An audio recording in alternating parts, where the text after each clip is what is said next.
I'm almost ready to rewind this thing now.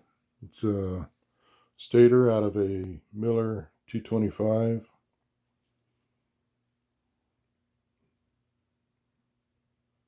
So I've got everything just about I need.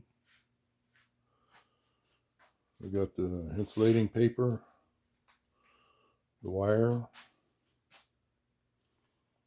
14 gauge, 2 spools, and a 15 gauge, 1 spool. And then a spray and also a gallon of the insulating varnish.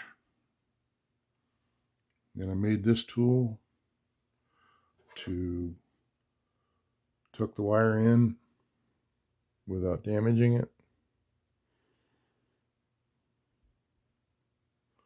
into the stator. It goes like this. And you can rock it up and down to push the wire down.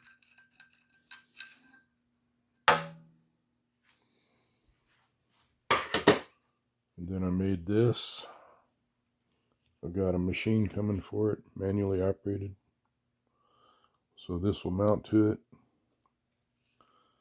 And these are grooved all the way through to where they don't turn on the bolt. You tighten the bolt down. And there's a wooden nut. Well, it's not wooden, but it's a brass nut that screws into wood, and it's threaded for a 1/4 inch bolt. So that's what I have in there to hold it in place. So I'm just about ready for everything. Ready to do a rewind job. All that wire there came out of that stator.